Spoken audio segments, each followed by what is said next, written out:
દશેરા જો ક્ષત્રિય સંસ્કૃતિ અને પરંપરાને ઉજાગર કરતો પાવન પર્વ સમગ્ર દેશમાં હર્ષ અને ઉલ્લાસ સાથે ઉજવાઈ રહ્યો છે। આ પ્રસંગે શ્રી ગુર્જર ક્ષત્રિય સમાજ દ્વારા શ્યામવાડી ભક્તિનગર કતારગામ ખાતે ભવ્ય શસ્ત્ર પૂજાનું આયોજન કરવામાં આવ્યું।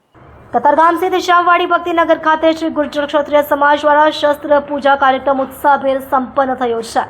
કાર્યક્રમ દરમિયાન ક્ષત્રિય સમાજના વૃદ્ધો, યુવાનો તથા બાળકો સહિત તમામ વર્ગના સભ્યો ઉમંગભેર હાજર રહ્યા હતા। શસ્ત્ર પૂજાના શ્રદ્ધાભર્યા માહોલમાં પરંપરાગત રીત રિવાજ મુજબ શસ્ત્રોને સાફ કરી તેને પુષ્પો અને ચંદનથી વિભૂષિત કરવામાં આવ્યા હતા।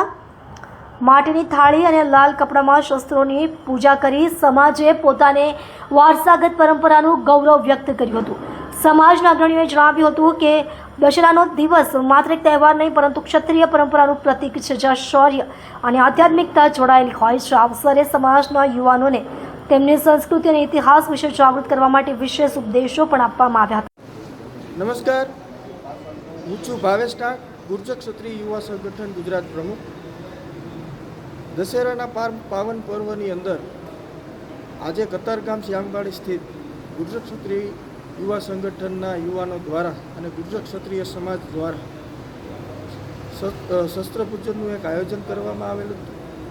શસ્ત્ર પૂજનનું આયોજન કરવાનો મુખ્ય હેતુ હતો કે યુવાનોની શક્તિ બહાર આવે, યુવાનો શસ્ત્ર શાસ્ત્ર અને સંસ્કૃતિ તરફ વળે, આપણી હિન્દુ સંસ્કૃતિને અપનાવે અને સમાજનું સંગઠન મજબૂત થાય અને સમાજના ભવિષ્યના કાર્યોની અંદર યુવાનો પણ સહભાગી બને। અધર્મ પર ધર્મની વિજય, અસત્ય પર સત્યની વિજય।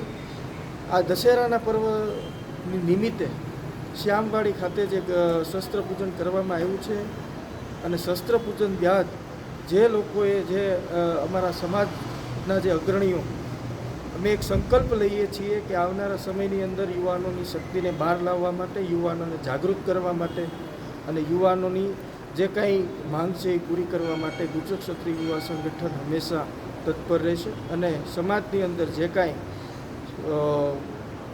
દુર્વ્યવહારો છે, સમાજની અંદર જે કાંઈ જે વાત આવી રહી છે એને પણ અમે ત્યજવાનો આજથી સંકલ્પ લઈએ છીએ। નમસ્કાર।